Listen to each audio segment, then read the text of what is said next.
Welcome to Girly Tales. I am V, and this is a place where we slip inside the secret lives of girls the world only thinks it knows. Tonight, you wake up in 1984 Los Angeles as a video vixen on the edge of fame and fallout. Let's go. Your eyelids stick before they open. Mascara has glued your lashes into tiny clumps, and when you finally peel them apart, the room swims in a soft, grainy blur, like someone dragged Vaseline across the lens of your own life. You're on your back. Your neck is stiff. Your hair smells like smoke, hairspray, and a hint of spilled tequila. The first thing you actually see is the ceiling fan above you, slow and lazy, turning through a halo of dust motes lit by California sun. One of the blades is wrapped with a strip of neon pink ribbon you don't remember tying there.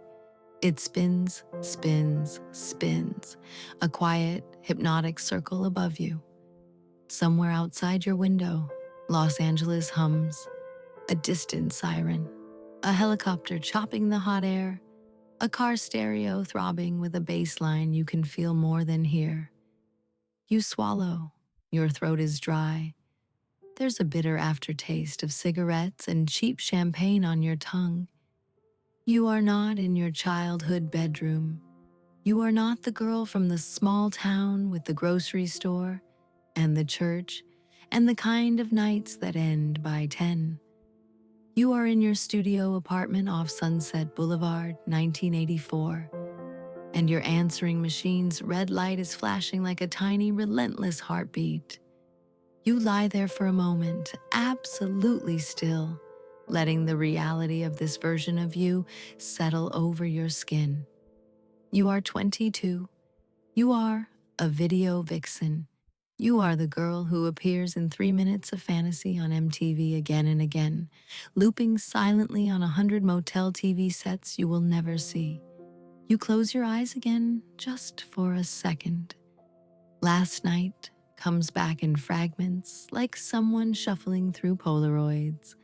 A hot set, fog machines hissing, white light bouncing off mirrored tiles, the director's voice barking over the music, a wind machine roaring into your face as your hair whipped back and your lips parted just so, a guitarist's hand lingering at the small of your back between takes, the taste of his cigarette when you kissed him in the hallway, despite knowing he wouldn't remember your name in 2 weeks.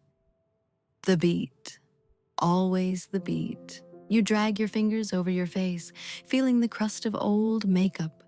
The room smells like the day after a party, a mix of perfume, sweat, stale wine, and something sweet you can't quite identify. Maybe the half-eaten cupcake on your nightstand. Maybe the jumbo bubblegum you chewed between takes last night and stuck to a napkin that's now glued to the glass. Your sheets are twisted around your legs. One of your sheer black stockings is still on. The other is hanging off the padded headboard like a surrender flag. You open your eyes again. The world doesn't feel like it's spinning now, just drifting. Your gaze slides to the right. The wall is a collage of the life you're supposed to be living. Band posters, magazine clippings, a torn-out centerfold of yourself from a music rag that called you MTV's favorite fantasy. A handwritten note taped above your mirror that says, in your own lipstick, "She's not you, but you can play her." Your own face stares back at you from one of the magazine pages. The headline reads, "Roxy Blaze, the girl who sets the screen on fire."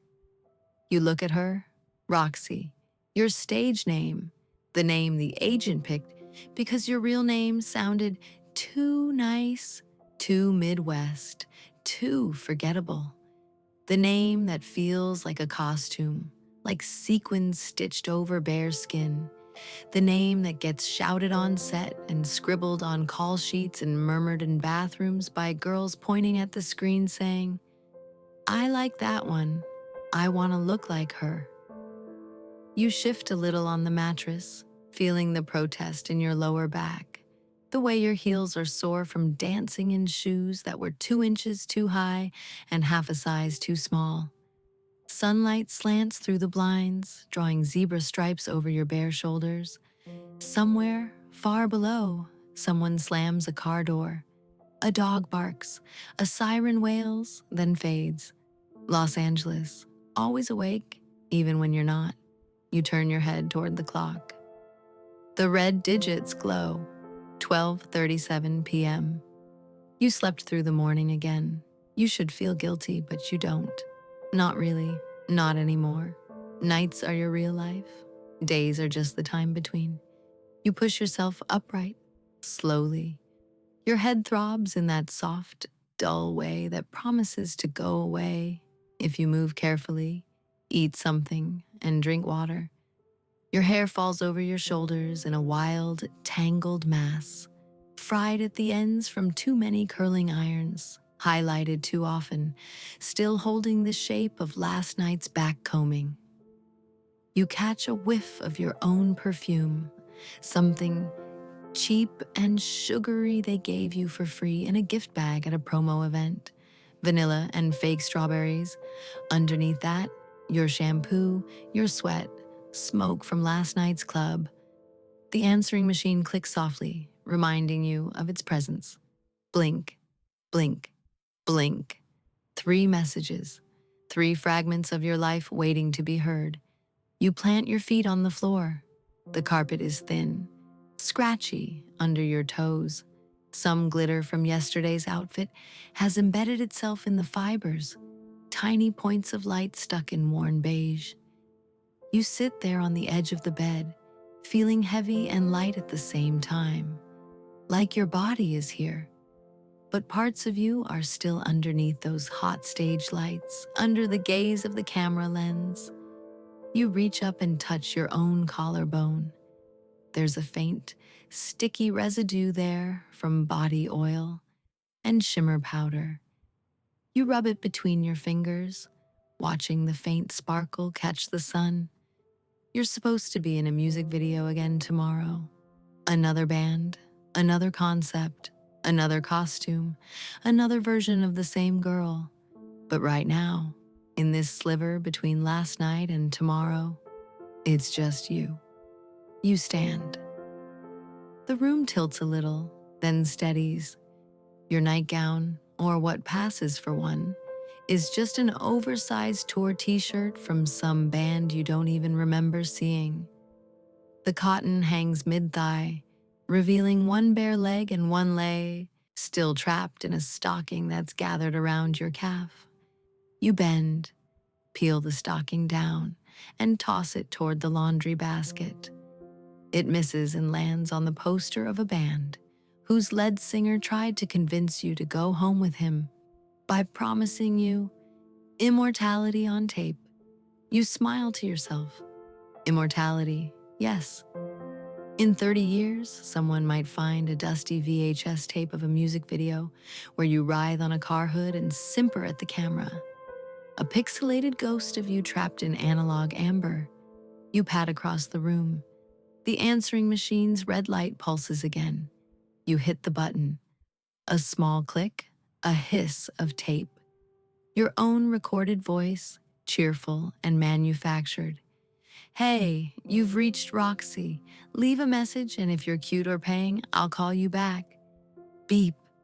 A woman's voice, sharp and nasal. Your agent. Roxy, babe, it's Marla. Listen, call me back when you rise from the dead. We got an offer from Wildfire Records. Big hair, bigger budget. They want you as the lead in their next video shooting next week. Day rate's decent, and there's talk about a poster deal. Also, call sheet for tomorrow changed. You're needed an hour earlier. Don't be late. The director's a screamer and not in the fun way. Call me. Click. Beep. Your mother's voice from 2 states and 1 universe away. Hi, honey. It's Mom. I saw you on TV again yesterday. Your Aunt Kim says you looked Well, she thinks your hair's a little much, but I told her that's the style in California. Anyway, your father says, hello. We got your postcard from Venice Beach. I hope you're eating properly. You looked, thin. Call me when you can. We miss you. A pause, the kind of pause that holds 1,000 unsaid things.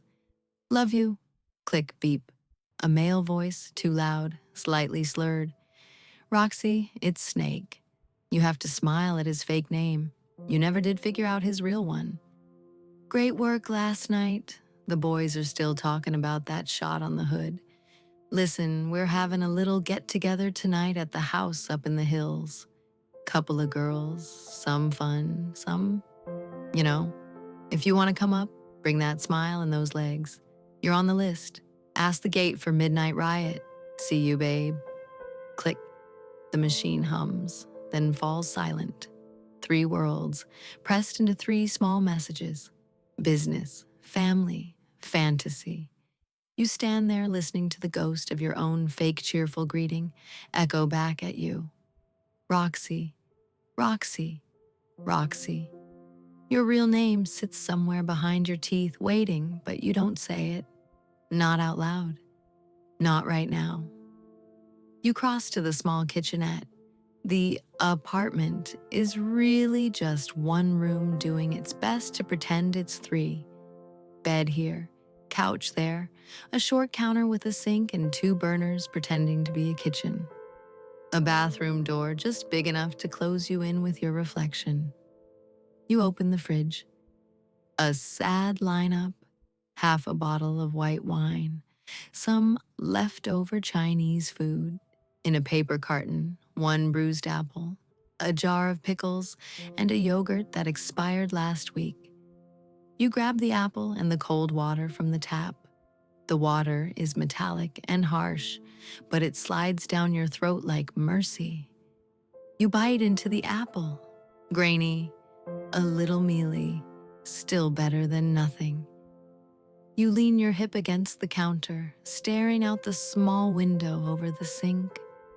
From here, you can see a slice of the parking lot, a telephone pole with staples from 100 old flyers, and a big billboard that towers above the rooftops, half visible in your line of sight. It's for a soft drink. A girl in bikini bottoms and a cropped shirt laughs with her head thrown back, soda can in hand, foam spilling over her wrist. Her hair is big. Her smile is bigger. The whole world around her is neon and sky blue. She looks like she doesn't know the meaning of the word tired. You chew slowly. Somewhere inside, a thought whispers that you look like her to someone, to some kid in Ohio. You are that girl, ageless, endless, the very embodiment of fun. They never see you like this, barefaced under the crusted mascara, hair chaotic instead of perfectly sprayed, shoulders slumped, cheeks without blush. They never see the parts of you that are soft, uncertain, scared. On the counter, 3 crumpled fast food napkins sit next to an ashtray full of lipstick-stained cigarette butts. The napkins are covered with scribbles from last week, song lyrics you liked, a phone number you never called, a phrase you underlined twice. You are not the girl. You are the ghost behind her. You don't remember writing that? You finish the apple down to the core and throw it away. The clock on the microwave, always 10 minutes behind the real time, says 12:25. The alarm on your bedside table already told you it was later, but time in this apartment is flexible, slippery. You live by call sheets and pickup times and the rhythm of the city more than by clocks. You should shower. Your skin feels coated. Your scalp itches where the hairspray hardened overnight. There's glitter on your arms, and your eyeliner has melted into a smoky bruise under your eyes.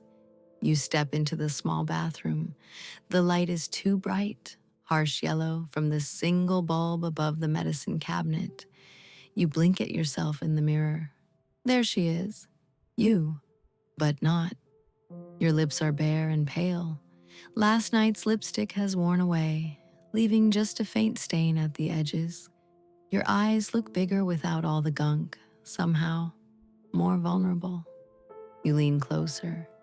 There's a small bruise blooming at the edge of your jaw, probably from where someone's ring pressed into your skin when they grabbed you to position you for a shot. Your collarbones jut a little more than they used to. The bones of your face are sharper. You look like you've been awake for 3 days. You tell your reflection softly. She says nothing. You turn the shower on. The pipes groan, cough, then sputter to life. The water is lukewarm at best, but it's something.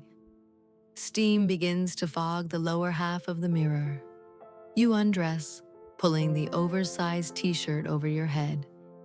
Your body in the mirror is familiar and strange, both tool and temple.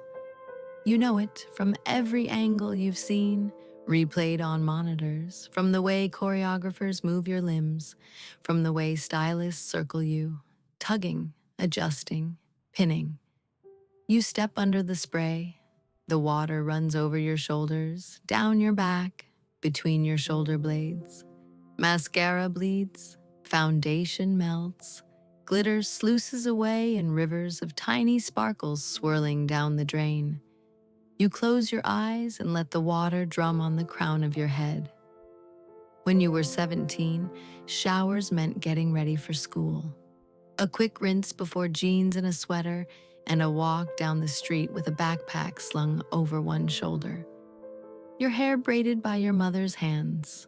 Now, showers mean this: washing off someone else's fantasy, returning for a moment to the blank slate underneath. You press your forehead against the cool tile. Images float up, unbidden. Your first video shoot. You in a casting room with 20 other girls, all in crop tops and high-cut leotards, clutching Polaroids and headshots, trying to smile and look like they're not trying to smile. You remember the way the casting director looked at you, up, down, up again, and then leaned to the side to scribble something in the margins of your resume. You remember him saying, "Turn around." You did. You remember thinking, this is just one afternoon, just one thing. It doesn't mean anything. You remember the first time you watched yourself on TV, Home for Christmas? Your parents sitting on either side of you on the couch as the VJ introduced the video. And there you were, larger than life, flipping your hair and pouting like a movie star. Your father had cleared his throat. Your mother's hands had tightened on her mug. No one said anything for a full minute. You remember laughing and saying, "Isn't this crazy?" While something inside you shook, thrilled and terrified. You open your eyes. The tile is still in front of you. The water is still falling. The here and now returns like a gentle tide. You shampoo your hair slowly, fingers working through the knots, feeling the ache in your scalp where pins were driven in too tight last night. You think about Marla's message: Wildfire Records, day rate, poster deal. You should be excited. You are. Somewhere. Some small part of you still lights up like a pinball machine at the idea of more work, more exposure, more chances to be on screens, to be seen, to be chosen. But there's another part now, quieter and harder to locate, that wonders what the difference is between one more glossy video and the last 10. Between one more set where everyone calls you baby and platters of food sit untouched on a folding table and someone yells, "We're burning daylight." Every hour, like the sun might just call it quits and disappear. You soap your arms, your legs, your stomach. The faint lines from your garter belt are still imprinted on your thighs. The water begins to cool. You turn the tap off and step out, wrapping yourself in a thin towel. Back in the fogged mirror, your face is clean now, younger somehow. You draw a heart with your fingertip on the misted glass. It melts almost immediately. You blow your hair mostly dry with the cheap hairdryer on the sink, then let the rest hang damp around your shoulders. Your natural texture, somewhere between wavy and wild, begins to emerge around your face. You pad back into the main room, towel tucked under your arms. The apartment smells less like last night now, more like soap and faint floral conditioner. On your dresser sits a small stack of VHS tapes with labels scrawled in different colors of marker. Snake Riot, Hot Wire, Chrome Mercy, Heaven's Alley, Neon Saints, Body Electric. You've been in all of them. You could slide anyone into the VCR right now, turn on the TV and watch yourself on your own screen, like looking into a funhouse mirror. Sometimes you do that, sometimes you can't stand to. You drop the towel and pull on underwear, a soft cotton pair that's not meant to be seen under studio lights. Then an oversized sweatshirt that says West Coast in cracked white letters, the hem falling below your hips. You feel small and loose in it. You sit on the couch, legs tucked under you, and reach for the remote. As you flick on the TV, static fizzes for a moment, then resolves into the bright, jittery world of MTV. A VJ with feathered hair and a neon blazer grins at the camera. Behind him, a wall of monitors plays different videos on mute. And coming up next, he says, we've got the brand new one from Midnight Riot. This one's already melting phone lines, folks. Stay tuned for Touch the Fire. Your stomach flips in a way that's both familiar and still a little shocking. That's yours. You shot that one 3 weeks ago in a warehouse downtown. You watch the screen, a logo, a guitar riff. The video begins. There you are. Not on set, not in your memory, but here. Flattened into moving image, broadcast into living rooms and bedrooms and motel lobbies across the country. You lean forward without realizing you are. On screen, you're stepping out of a smoky doorway, wind machines blasting your hair back. You're in that red leather bustier you could barely breathe in, the one that left faint pleat marks on your skin hours after you took it off. Your eyes in the video are ringed with black liner, lips painted deep cherry, cheekbones carved by the makeup artist's brush. Even you almost don't recognize yourself until you do. Video you walks through the frame in slow motion. You remember that moment. The director yelled, "Give me something dangerous, Rocks. I want to see men cry just looking at you." You'd laughed then, a little, nervously, then channeled every music video you'd watched growing up, every actress you'd envied, every girl in the posters you'd taped on your wall, and tried to make your hips move like that instead of how they really wanted to. Now watching, you feel strangely outside of it. You study your own face. Does she look like she feels? She doesn't.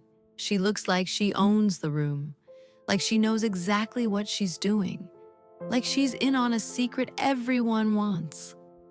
The band struts behind you. The singer leans over your shoulder, singing into the camera. At one point, he licks your neck, an idea he insisted on last minute, despite you wanting to roll your eyes. The director loved it. On screen, people are going to rewind that part. Pause it. Watch it again.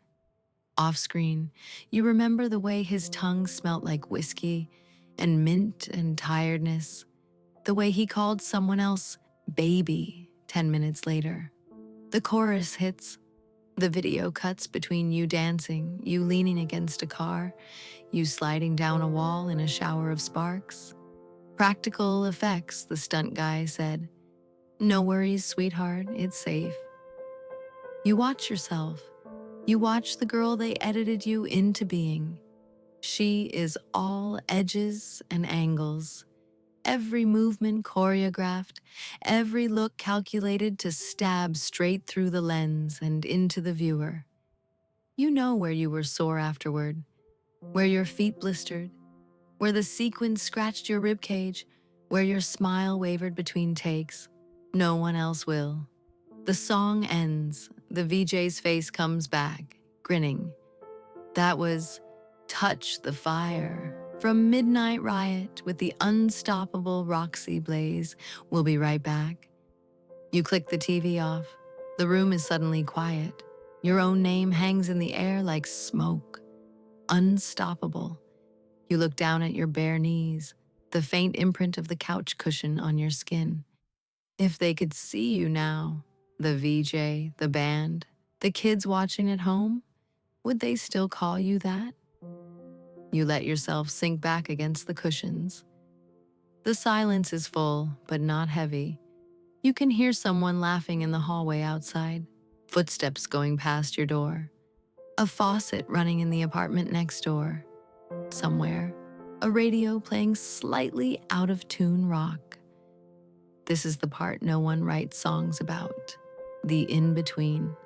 The hours when you are neither on camera nor preparing to be. The soft spaces where the character peels away and the person is left, blinking in the light. You reach for the small notebook on your coffee table. The cover is bent. The pages are full of notes, call times, addresses for shoots, phrases you liked, little drawings around the edges. You flip to a fresh page. Your hand hesitates over the paper for a moment, then moves. You write, "Sometimes I feel more real in the screen than in the mirror." You look at the sentence. It looks dramatic, written down like that. Overwrought, teenage. Still true, though. You add underneath, secret life. The spaces between takes. You tap the pen against your lower lip. There's a whole world that doesn't exist in the videos. The world of wardrobe racks and racks of clothes you'll never own. Curling irons burning someone's forearm. Craft services tables with perfect little sandwiches arranged in pyramids that everyone pretends not to want. The sound guy who silently adjusts your mic while staring at anything except the neckline of your top. The PA who runs to get your coffee and never meets your eyes when he hands it over. And your own interior world, the one that fills with strange thoughts when you're lying on a dolly track, camera pointing down at you, the director shouting, "Don't blink, don't blink," as fake rain pours over your face. The world where you wonder what your life would have been if you hadn't seen that casting flyer on the diner bulletin board back home. You close the notebook. You stand up and walk to the dresser, pulling open the top drawer. Inside, neatly folded, are two different wardrobes. One is your secret armor, soft t-shirts, worn jeans, sweatpants, a faded flannel that still smells a little like your father's cigarettes and motor oil, even after all these years and wash cycles. The other is the costume of Roxy Blaze, lace bodysuits, shiny micro shorts, a snakeskin patterned bra, a pair of metallic gold leggings that squeak when you move. Fishnets. So many fishnets. You run your fingers over the fabrics. It's early afternoon. You don't have to be anywhere yet.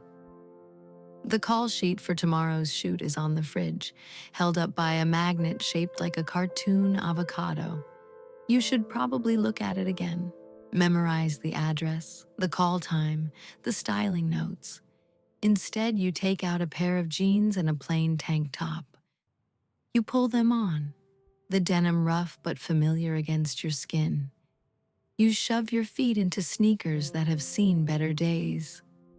Makeup?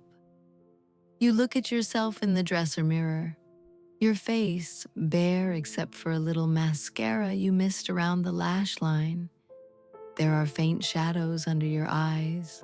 You tilt your head. No one is taking your picture right now. No one is framing your face. You decide to leave it. You grab your keys from the bowl by the door. They jingle against the small plastic keychain, a souvenir from your very first video shoot, a freebie that says "Electric Love" in hot pink letters.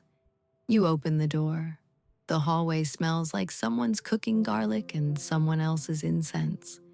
The carpeting has seen better days. A couple of flyers are taped to the wall. A missing cat, a live show for a local band, a roommate wanted ad. You walk down the stairs, feeling the cool metal of the railing under your hand. Outside, the sun hits you with full California arrogance. It's bright. Everything is more saturated out here. The sky is a fake-looking blue. The parked cars throw off little glints of light. The asphalt is already warm through the soles of your shoes. You squint and put a hand over your eyes. The parking lot is half full. You walk past cars you know by heart.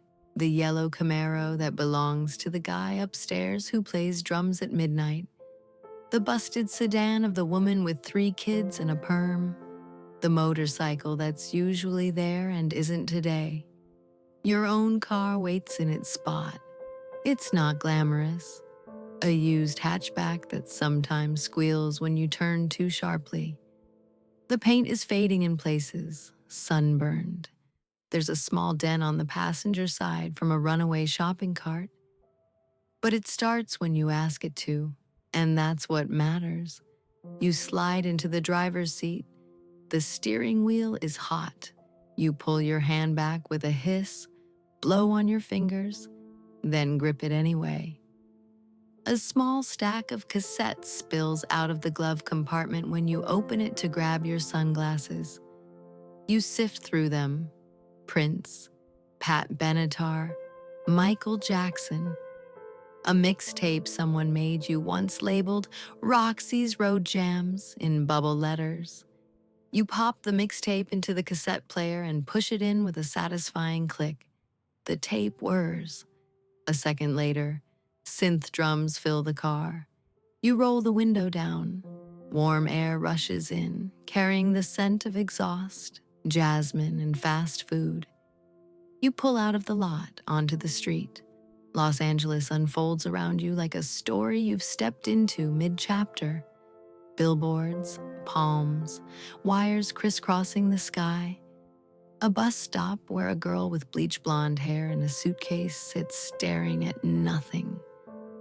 You wonder how many of the girls you see here came chasing the same dream you did. A face on the screen, a name in the credits, a life bigger than the one they left behind. The traffic is stop and go. You're in no particular hurry. The tape shifts to another song. You tap your fingers on the steering wheel in time with the beat out of habit. Your body knows what to do when there's music. It's been trained, coaxed, choreographed. You drive past a record store with posters plastered all over the windows.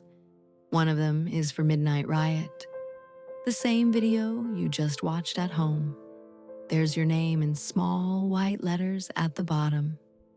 Featuring Roxy Blaze. You feel a little jolt.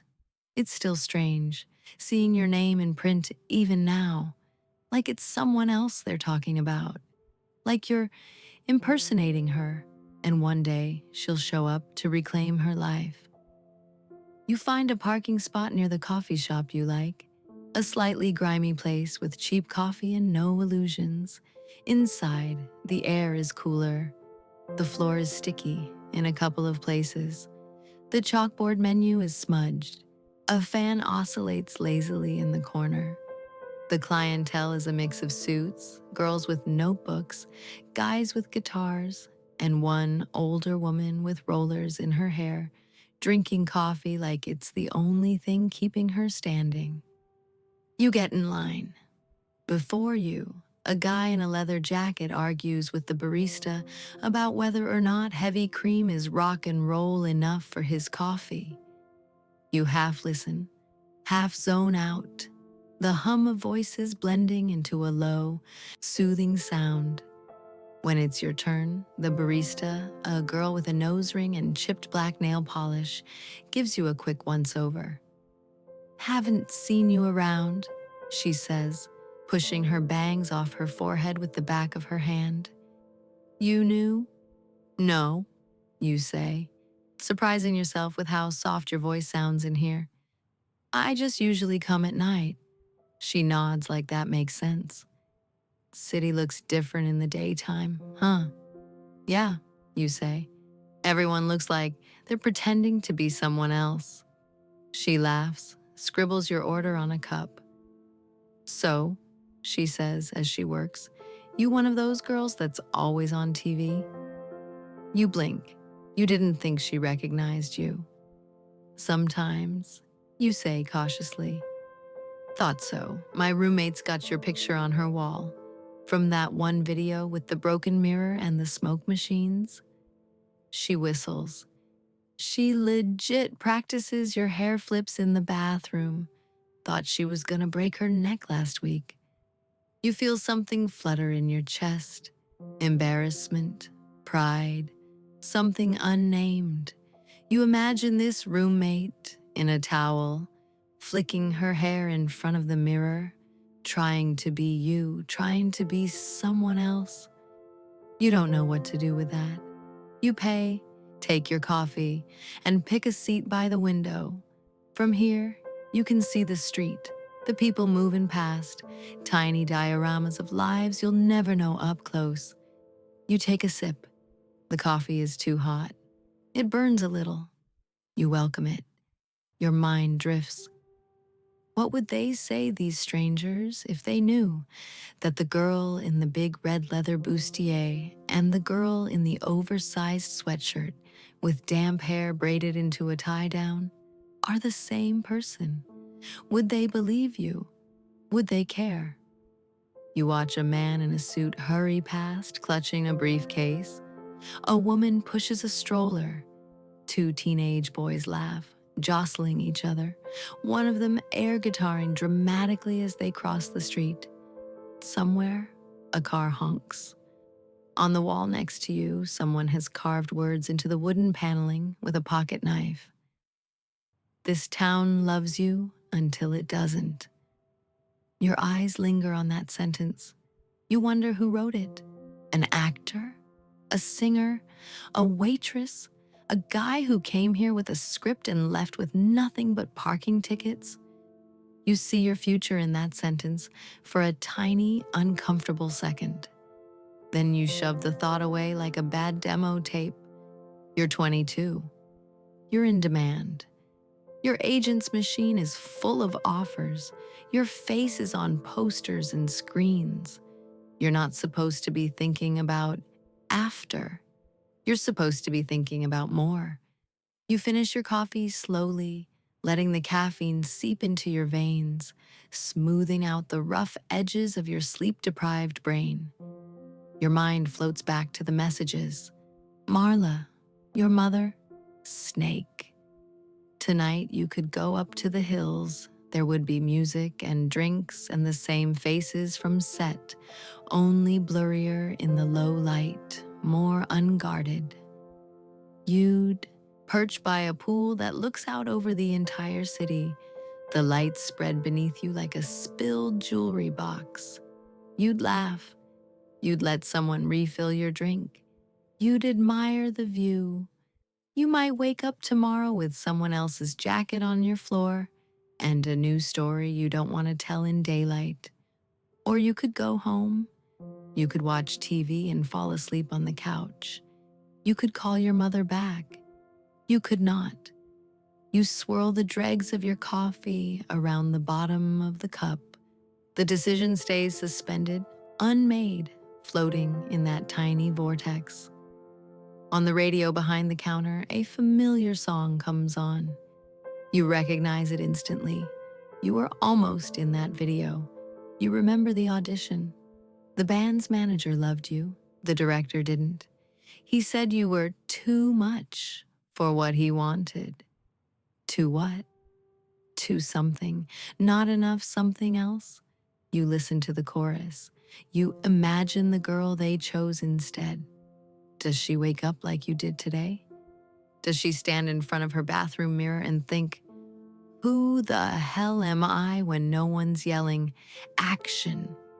You take your empty cup to the trash, then step back out into the daylight. The sun has shifted just enough to move the shadows a few inches. You get in your car. As you drive back toward your apartment, you pass a bus stop with an ad for a perfume. A woman stands in an endless, blurry city, head thrown back, hair flying, bottle clutched in one hand. There are no words except the perfume's name, illusion. You catch your own reflection in the rearview mirror. You, not Roxy, not the girl on the posters, just the girl in a car, stuck at a red light, with your hair frizzing a little at the ends and a tiny pimple forming at the edge of your chin. You smile at her, tentative, real. The light turns green. You drive. Back in your apartment, the air feels cooler, as if the walls have been holding their breath until you returned. You toss your keys in the bowl. The answering machine's red light is still off. No new messages. You cross to the fridge and pluck the call sheet from under the magnet. White paper, black text, tomorrow's schedule laid out in neat lines. Talent, Roxy Blaze. Call time, 7 a.m. Location, abandoned drive-in theater, San Fernando Valley. Wardrobe, denim fantasy, shorts, crop top, boots. Notes, wet look for final scene, possible rain rig. Bring towel, hair will be restyled mid-shoot. You trace the letters of your own fake name with your finger. You imagine the drive-in, weeds pushing through cracked asphalt, a giant screen, blank and waiting, rows of rusted speaker poles, you and a band miming laughter in the back of a convertible, you pretending not to notice the crew shivering in the early morning cold. You pin the call sheet back up. You'll set your alarm later. For now, there is the afternoon, the light, the quiet. You flop down on the bed, sprawled on your back, and stare up at the spinning fan again. You've done dozens of these. Shoots, you'll do dozens more. Each one takes a little piece of you and feeds it to the camera, turning it into something bright and consumable. You wonder, briefly, what happens if you run out of pieces? You roll onto your side. On your nightstand is a paperback book you picked up from a gas station months ago. The cover is cracked, the title barely legible. Dreaming in neon. You open it somewhere near the middle. The protagonist is standing on a rooftop, staring at a city that glows like it's alive. You read one paragraph, then another. The words blur. Your eyes grow heavy. The sounds of the city filter in through the thin walls. The faint honk of horns, someone's TV, laughter from the parking lot. The pages grow heavier in your hand. Your last conscious thought before sleep tugs you under again is oddly simple. Tonight, I don't have to be anyone on camera. The book slips from your hand. It falls onto your chest, then rolls to the side. Outside, Los Angeles keeps humming, spinning its neon dreams around you while you drift into a softer one of your own.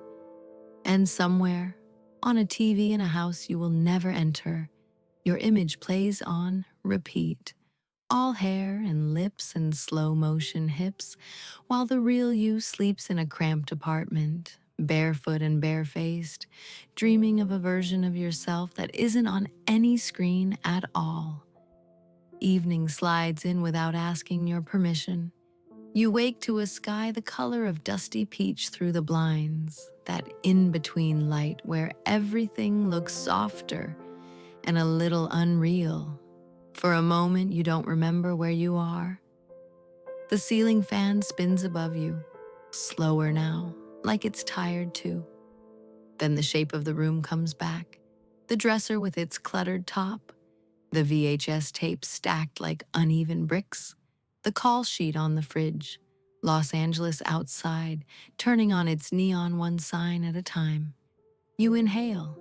Your chest feels heavy in that way that isn't exactly sad, just full.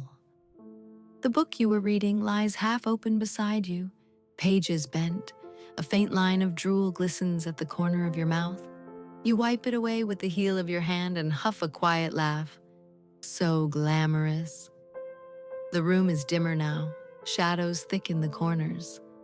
The fan hums. Somewhere, a car engine revs, then fades. You roll onto your back and stare up at the ceiling. There's a tiny crack running along it that you've never noticed before, like someone took a pencil and very lightly drew a new fault line through the plaster. You watch it for a while. Your body feels heavy, pleasantly weighed down by the nap, but your thoughts are already starting to rise again, bubbles of awareness nudging you back toward the surface. Work, tomorrow, tonight. You turn your head. The answering machine's red light is blinking again. You didn't hear the phone ring. You never do when you're deep enough under. Blink, blink, blink. You sit up slowly, the sheet sliding from your legs, and swing your feet over the edge of the bed. The carpet is cooler now under your toes. Evening has smoothed some of the heat from the air. You stand, cross the room, and press the button. Your recorded voice chirps out again, bright, slightly ridiculous. Hey, you've reached Roxy. Leave a message, and if you're cute or paying, I'll call you back. Beep. Marla again. Roxy, it's me. Just checking you got the call sheet change. Also, word is that the wildfire guys want to meet you at something tonight up in the hills. It's informal, which means they'll be wasted and pretend it's networking. Could be good for you. Poster deal, maybe even a tour cameo if they take off. If you're going, wear something that says danger, but not lawsuit. Call me. Or don't. Just don't show up in sweats. Click. Beep. Your mother. Hi, honey. It's Mom. I guess you're out working or sleeping. You always sound tired when we talk. Anyway, the neighbor's boy says he saw you on TV at the arcade. He says you looked, well, he said awesome, but I don't know what that really means. A faint laugh. We're proud of you. We don't always understand it, but we're proud. Call me when you can. Not too late, though. Your father's been going to bed early. Okay, love you. Click, beep. A third voice, female, low and husky. Hey, Rox, it's Danny. They've got your video on loop at Club Mirage. Every time the chorus hits, the guys at the bar shut up. It's freaking hilarious. Anyway, I heard about the party tonight. I'm going too. If you want a ride, call my pager or just show up. You know the address. Don't leave me alone with these glam rock idiots, okay? Kiss. Click. The machine whirs, then falls quiet. You stand there, the messages hanging in the air like a mobile. Work opportunity, home, friend, 3 directions tugging at the same time. Your eyes linger on the phone. You could call your mother back now, while it's still early enough there. You could call Marla and say, yes, you'll go. You'll be dangerous but not litigious. You could page Danny. You feel the familiar pull toward motion, toward saying yes to everything until there's nothing left of you to say it with. You take a breath. Your hand reaches for the phone. You dial home. The line buzzes and clicks and then rings, ocean-long distances collapsing into tiny electrical pulses. Hello? Your mother's voice, faint static beneath it. Hey, Mom, you say. There's a pause, then warmth floods her tone. Oh, honey, I didn't think you'd call back so fast. Yeah, I had some time. You pick at a loose thread on your sweatshirt, twisting it around your finger. Got your message. I didn't wake you, did I? You think of the nap, of mascara smeared on the pillowcase. No, you lie gently. I was just reading. That's good. You can hear her smile. You always did love your books. You sink down onto the edge of the bed. So, you say, the neighbor kid saw me, huh? Oh, yes, she says. He came over all excited. Mrs. Carter, I saw your daughter on MTV. I wasn't sure if I wanted to see it, but, well, there you were. A tiny pause. You looked like you. You laugh softly. Like me? Well, she amends. Like a very shiny version of you. More makeup, less fabric. But your eyes were the same. Your throat tightens unexpectedly. You press your thumb into your palm, a small, grounding ache. Yeah, you say. It's a lot of makeup. There's a rustle on her end, like she's moved the phone from one ear to the other. Are you happy? She asks, suddenly, the words slipping out like it's been waiting too long. You stare at the wall, the poster of the band, the scribbled notes, the call sheet. You look at your own reflection in the dark TV screen, just the faint outline of your head and shoulders.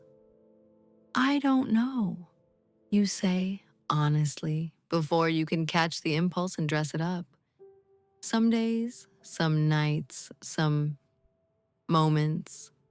She makes a soft sound that might be understanding, might be worry. Well, she says, life is like that everywhere, you know. Your father's happy when he's under the hood of that car, or fishing at the lake. Not so happy when he's paying bills. You don't have to be happy all the time. I know, you say. I don't want to wake up one day and realize I missed the part where I was supposed to be. She chuckles. You're 22, baby. You have time to miss things and find them again. You let that settle in your chest. 22 feels both like the beginning and the edge of something. What are you doing tonight? She asks. You look at the call sheet, at the scribbles on your notebook, at the blinking light on the answering machine that's finally still, like an eye that's decided to rest. There's some party, you say.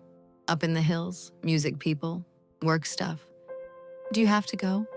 No, you say, slowly. I don't have to. Then don't go if you don't want to, she says, simple, like it's about choosing between two sweaters instead of two different ways of being in the world. You sound tired. You are. You are tired in your bones. I might just stop by for a little bit, you say, compromise the way you were raised to do. It could be good for work. Just be careful, she says, and eat something more than a candy bar. You smile. I will. And call me again sometime when you're not so tired, she adds. I like hearing your voice when it's lighter. You swallow. I'll try, you say. I love you, kiddo. Love you too, Mom. You hang up. The silence after the call is different than before. It feels less empty, more echoing. You stand, take a breath, and walk to the closet. On one side, your jeans. On the other, your costumes. If you go to the party, you can't show up in the sweatshirt and sneakers. Not in that world. There's a costume for every room in this city. You thumb through the hangers, silver, black, red, leopard print, denim cut to within an inch of its structural integrity. You pull out a black mini dress with a neckline that plunges just enough to be intriguing, but still lets you breathe. The fabric is soft, but holds its shape, hugging without squeezing. You pair it with a worn leather jacket and ankle boots with enough heel to change your walk, but not enough to break you. In the bathroom, you sit on the closed toilet lid and spread your makeup bag out on the tiny counter. Transformation time. Foundation smooth over your face, concealer over the shadows under your eyes, powder to set it, blush to fake a glow, eyeliner, mascara, a shimmer just at the inner corners to make your eyes look more awake than you feel. Lipstick last. You pick a deep rose instead of the full screaming red. Softer, less costume, more armor. You watch yourself in the mirror as you change. Roxy arrives in layers. By the time you're done, the girl from the coffee shop is still there, but she's behind glass now, shining, harder to reach. You slip into the dress, shrug the jacket over your shoulders, and grab your bag. Wallet, keys, lipstick, a tiny folding brush, a pack of gum, a single safety pin, just in case a strap decides tonight is the night it wants to ruin your life. As you lock your apartment door, you glance back into the room. For a second, you imagine you can see yourself lying on the bed, reading your book, hair still damp, barefaced, secret self. You turn the key. The door clicks shut. Outside, the sky has deepened into the bruised blue of early night. Streetlights are flickering on one by one. Somebody's playing a radio somewhere. The muffled thump of drum machines and synths. You drive. The mixtape is still in the cassette player, but you don't press play. Instead, you listen to the quiet whir of the car, the faint squeak when you turn the wheel, the rush of air through the open window. As you climb toward the hills, the city unfurls behind you like a blanket of lights. Each pinprick could be a TV with your face on it. Or not. The idea makes your stomach flip in a way you can't quite name. The house is exactly what you expect a musician's rented mansion in the hills to be. Too big, too white, too many columns. You park halfway down the steep driveway behind a row of cars that look like they belong to people who never worry about gas prices. Music pulses from inside, low and insistent, the kind of bass you feel in your ribs. Colored lights flash against the windows. The front door is open. People drift in and out like a tide. You take a breath and step out of the car. The air smells like eucalyptus, chlorine from the pool, and smoke, cigarettes, maybe something else. At the door, a guy with a laminated badge on a lanyard looks you up and down, then snaps his fingers in recognition. Roxy Blaze, he says. Right? You nod. Yeah, he grins. You're on the list, he says, like it's something you achieved rather than something someone else wrote. You step inside. The house is all marble floors and glass, big open spaces filled with small, expensive things. A chandelier hangs overhead like a frozen explosion. Music pours from big speakers in the main room. People are everywhere, on couches, at the kitchen island, out by the pool. Laughing, shouting over the beat, leaning in close to be heard. You scan the crowd. Danny spots you first. She's by the fireplace, wearing sequin shorts and a tank top with a band logo cut into fringe. Her curls bounce as she weaves toward you, drink in hand, eyeliner a little smudged in a way that only makes her look more alive. Roxy, she squeals, wrapping you in a hug that smells like coconut shampoo and white wine. You came. I said I might, you remind her, but you're smiling. Yeah, but you usually say that and then fall asleep with the TV on, she teases. She leans back to look at you fully. You look hot, like burn the film stock hot. The wildfire guys are gonna lose their minds. You feel a small, familiar stir of pride and dread. Where are they? You ask lightly. She jerks her chin toward the back of the house. Patio, by the pool, being very important. Come on, I'll introduce you. Then we can find someplace quieter before some producer tries to convince you he's a feminist. You laugh, because if you don't, you'll start thinking about how true that is. You follow her through the crowd. You nod at faces you recognize. Other video girls, band members, a choreographer who once told you your knees were a gift from God and Kodak. You pass a coffee table with a mirror on it. A thin line of white powder gleams against the glass, broken in two. A guy in a leather vest leans over it, one nostril pinched, a rolled bill poised. You look away. Out on the patio, the air is cooler.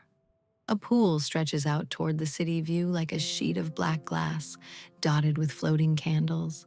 People lounge on deck chairs, legs draped, arms gesturing with bottles.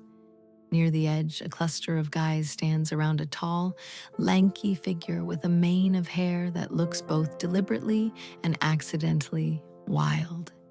Snake. He sees you as Danny tugs you closer. Roxy, he calls, grinning that crooked grin that seems born for magazine covers. His arms spread like he's welcoming a camera. There she is, the star of our little epic. You smile, controlled, and let him kiss your cheek. His stubble scratches your skin. You were incredible, he says. We got the rough cut back today. You're gonna make us famous. You arch an eyebrow. I thought you guys were already famous. He laughs, throws his head back. Not famous enough, he says. His eyes skim down, then back up. You want a drink? I'm good, you say, quickly. One drink will turn into three. Three will turn into blurry edges. And tomorrow, your call time is 7 a.m. He shrugs. Suit yourself. Hey. He hooks an arm around your shoulders, turning you toward a man in a denim jacket with a Wildfire Records logo embroidered on the pocket. This is Greg. He makes careers happen. Greg, this is Roxy Blaze. You've seen her. If you haven't, you will. Greg gives you a quick business smile, eyes already assessing, cataloging. Roxy, he says, the camera loves you. You wonder if anyone ever tells him the mirror loves his money. Thanks, you say. We're talking posters, he says. Album art, maybe one of those huge cardboard cutouts they stick in record stores. You up for that kind of exposure? You think of yourself life-size, standing in some fluorescent lit shop, frozen in a pose, strangers walking past, touching, laughing, maybe taking you home. You inhale. Depends, you say, on the concept and the rate. His eyebrows go up, just a little. You've surprised him. Good. Danny snorts quietly beside you, approving. We can talk, he says. Marla says you're flexible. Flexible. You feel the word land somewhere inside you like a small rock on water. I'm professional, you correct, gently. He studies you for a beat, then smiles wider. Even better, he says. We'll be in touch. Someone calls his name, and he turns away, already swallowed by another conversation. Snake squeezes your shoulder. See, he says. Network, shake the hands, then you can party. He drifts off toward a group of girls by the pool, his attention already on the next moment. You exhale, tension leaking from your shoulders. Danny leans close. Want to get out of here? She asks. Already? You say. She shrugs, glancing at the house. This place is gonna turn into a zoo in an hour. Better to find the quiet corners now. You nod. Yes, quiet sounds nice. You slip inside again, weaving through the crowd. Upstairs, the music is muffled, the air cooler. A hallway stretches out, doors half open, laughter spilling from some, closed and silent behind others. At the end of the hall is a balcony. You push open the glass door and step out. The city sprawls below, a galaxy of streetlights and windows and flickering signs. Out here, the thump of the music is just a heartbeat through the wall. The air smells less like perfume and more like night itself. There's already someone there, sitting sideways on a chaise lounge, legs tucked under her. She's older than you by maybe 10 years. Her hair is a deep, glossy brown, cut into a sleek bob that doesn't move in the breeze. She's still in party armor, a silver dress that catches every bit of light, but her feet are bare, shoes discarded on the floor. She looks at you over the rim of her cigarette. "You look like you needed air," she says. You laugh softly. "Was it that obvious?" She gestures to the other chair with the hand holding her cigarette, ash drifting. "Sit," she says, "before someone drags you back downstairs." You sit. The chair is cool through your dress. You pull your legs up, mirroring her, feeling the soft give of the cushion. "I'm Lena," she says. "Or at least, that's what they called me when I was you." You tilt your head. "What do they call you now?" She smiles, a little sad, a little amused. "Mostly nothing," she says. "But the bills say Elena Hart. I keep that one for myself." You recognize her now in fragments, an old video, a song that ran all summer 3 years ago. Her on the hood of a car, laughing, hair flying, a cherry lollipop between her teeth. "You were in that video for Razorlight," you say. "The one in the diner." She grins. "Guilty as charged," she says. "That was, what, 81? They wanted fresh blood. I was the blood." "You're what now, 22? You nod. "Just about," you say. "Yeah," she says, taking a drag. "I thought it would last forever at 22. You watch the smoke curl into the air. "How long did it last?" you ask. She taps her ash into a small dish on the table. "Longer than it should have," she says. "Shorter than I wanted. That's how it always goes. First you're the new face, then you're the familiar face, then you're, 'We love her, but we're going younger this time.'" The words land somewhere deep in your chest, where your ribs meet. "That's cheery," you say, trying to keep it light. She laughs. "Sorry," she says. "Didn't mean to scare you. It's just, nobody tells you there's an expiration date until they expect you to read it yourself." You lean back. The city view is almost too much. Too big. Too bright. "What do you do now?" you ask. She smiles around the cigarette. "Choreography," she says. "Some casting, bit of consulting. I tell new directors what not to do so the girls don't walk off set. Makes me feel like I'm doing penance for all the times I didn't." You think about that for a second. "Do you miss it?" you ask quietly. "Being in front of the camera?" She inhales, holds the smoke, then exhales slowly. "Sometimes," she says. "I miss the rush, the attention, the way it feels when a director looks at you like you're the whole shot. But then I remember 12-hour days in shoes I couldn't walk in, and how nobody cared if I'd eaten, as long as my stomach looked flat." You nod. "Your stomach is flat tonight. You haven't eaten since that apple. Do you ever feel like—" You pause, searching for the right words. "Like you can't tell where the character ends and you start?" She looks at you like she knows the question from the inside. "All the time," she says. "That's why you have to build something that's just yours. Something nobody else gets to direct." You think of your notebook name, the coffee table, the sentences you write when no one's looking, the dances you make up in your apartment kitchen at midnight, barefoot, moving not for a camera, but for the way the song feels in your bones. What did you build? You ask her. She stubs out the cigarette, leans back, eyes on the city. A little dance school in East LA, she says. Kids who can't afford lessons anywhere else. We learn routines, sure, but I also teach them how to say no on set if they ever find themselves on one, how to keep their own names inside all the stage names people give them. There's a warmth in her voice when she talks about it that wasn't there before. You could do something like that, she says casually. What do you want when the makeup's off and the lights are out? The question hangs in the cool air. You don't answer right away. No one asks you that. Usually they ask, can you hit that mark?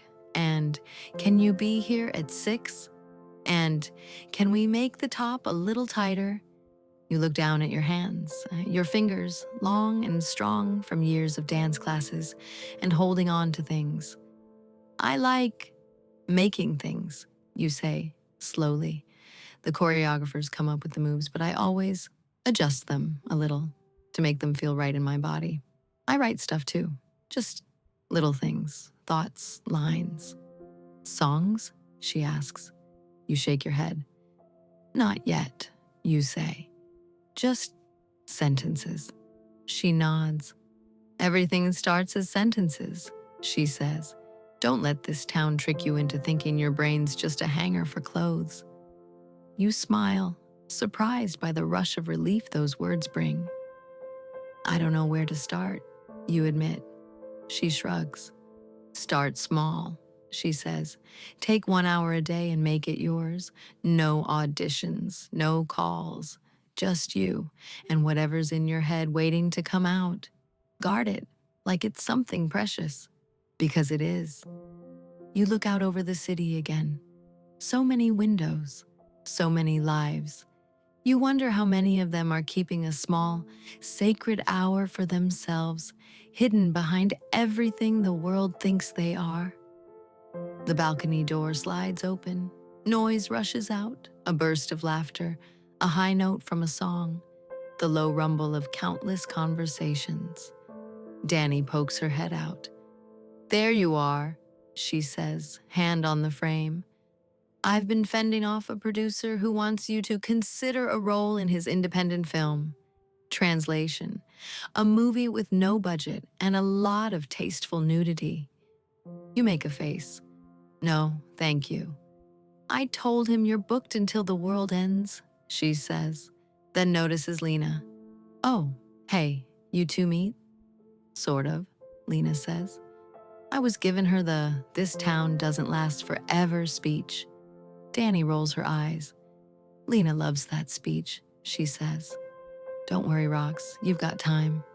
She glances at your face, reading your expression like sheet music.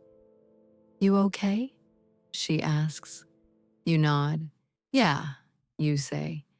Actually, yeah, I'm just thinking.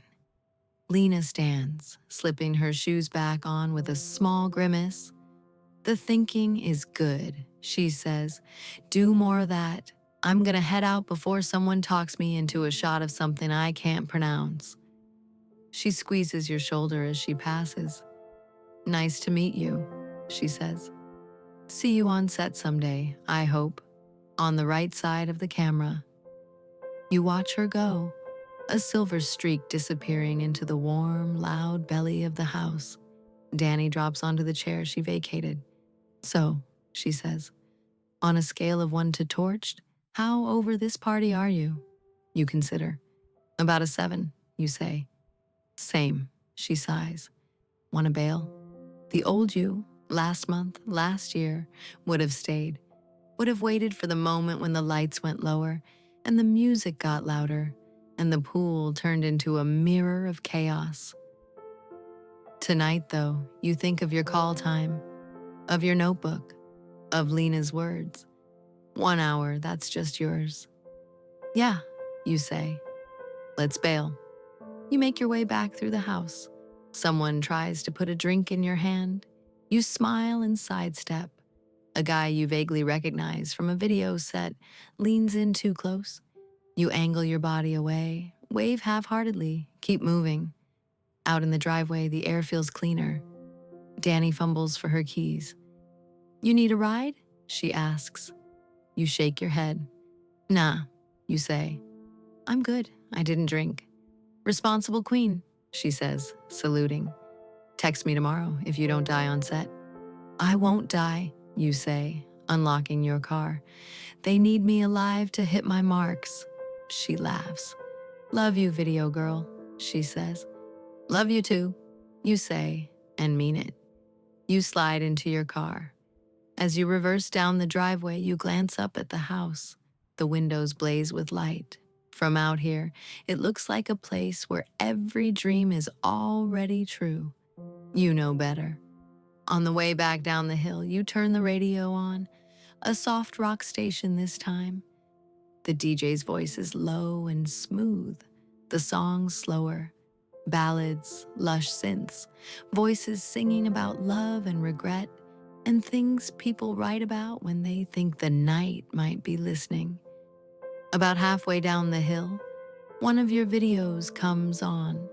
You recognize the opening guitar chord before the DJ even says the band's name. You could change the station. You don't. You leave it. You listen to your own song, to the version of yourself you are out there in millions of little sound boxes. The girl in the red leather bustier, the girl in the smoke, the fantasy. Your hand stays steady on the wheel. You pass the record store again. The poster in the window looks different at night, the colors deeper, the edges less sharp. Your name at the bottom shimmering faintly in the fluorescent light. You pull into your parking lot. The familiar pothole at the entrance bumps your car, jostling you lightly. Home. You climb the stairs, the quiet of the building wrapping around you like a blanket. A TV murmurs behind one door. A baby cries weakly behind another. Somewhere, someone is running a bathtub. You unlock your door and step inside. The apartment smells like it did earlier. Soap, leftover perfume, a faint hint of coffee. You kick off your boots. Your feet sigh in relief. You shrug off your jacket, letting it drop over the back of the chair. The dress zips down, then joins it. You pull on the oversized sweatshirt again, the fabric soft and forgiving against your skin, like slipping back into your own name. In the bathroom, you lean toward the mirror and begin to dismantle Roxy. Wipes across your cheeks, cotton pads soaked with remover, pressed to your eyes until the mascara relaxes and lets go. Underneath, your own face reappears. Softer, a little shiny from the cleanser. More you. You brush your teeth, spit, rinse. You catch your own gaze in the mirror. What do you want? You ask quietly. Your reflection doesn't answer, but something in your chest does. A small pulse. You turn off the light. In the main room, you flick on a single lamp, the one by the couch. It casts a warm pool over the coffee table, leaving the corners of the room in shadow. You sit. You reach for your notebook. The page you wrote on earlier is still open. Sometimes I feel more real in the screen than in the mirror. Secret life. The spaces between takes. You roll your pen between your fingers, then you begin to write. About the coffee shop girl whose roommate copies your hair flips. About the way your mother said your eyes looked the same, even on TV. About Lena on the balcony, silver dress and bare feet, telling you to build something that's yours. You write about the way the city looks from the hills, and from your parking lot, and from this spot on your couch. You write, without thinking too hard, a line that might be a lyric someday. She's a girl made of light and late night reruns, but in the quiet, she's just trying to remember her own voice. You stare at the sentence. You don't know if it's good, you just know it feels true. You keep writing. 10 minutes, 20. You lose track. The music from those earlier videos still hums somewhere at the edges of your awareness, but it's softer now, like it's coming from another room. Eventually, your hand starts to cramp. You set the pen down. The notebook looks heavier now, thicker with your unedited thoughts. You close it gently, like you're putting a child to bed. You stand, pat across the room, and put a cassette in the player. Not a band you've worked with, something else. A mellow synth pop album you like because it never gets used in anything you shoot. It belongs only to your life, not your work. The first notes drip into the room, gentle and slow. You turn the volume low just enough to wrap the air. You stretch, your arms above your head, your spine curving, your toes spreading on the carpet. Your body remembers every choreography you've ever learned, every 8 count drilled into your muscles. Tonight, you give it something looser. You sway. You move your hips in small circles. You let your arms float up, then down, not trying to be sexy, not trying to be anything, just moving because it feels good. If someone were watching, you'd freeze, but no one is. The blinds are closed. The camera is off. The only witness is the fan on the ceiling, spinning lazily above you. You dance like that for a while. It's barely dancing, really. Just a way of saying to your own body, I know you're here. I appreciate you. You are not just a prop. Eventually, tiredness seeps into your limbs again. You stop. You flick off the cassette player. The room exhales into silence. You turn off the lamp. The only light now is the glow from the city slipping in around the edges of the blinds, a faint, hazy wash. You slip into bed. The sheets are cool where the fan has stirred them. The pillow smells like your shampoo. The book is still there. You move it gently to the nightstand. Lying on your side, you can just make out the darker rectangle of your notebook on the coffee table. Your hour, the one nobody else got to direct. You curl your fingers loosely against the mattress. Your body hums with the day, the night, the party, the balcony, the car ride, with the work behind you and the work ahead. With the knowledge that somewhere out there your face is shining from screens, while in here, your softer self is allowed to breathe. You close your eyes. The city continues without you, a looping video of lights and sounds. You let it. This is your off-screen time, your secret, quiet life. The fan turns, your breath evens.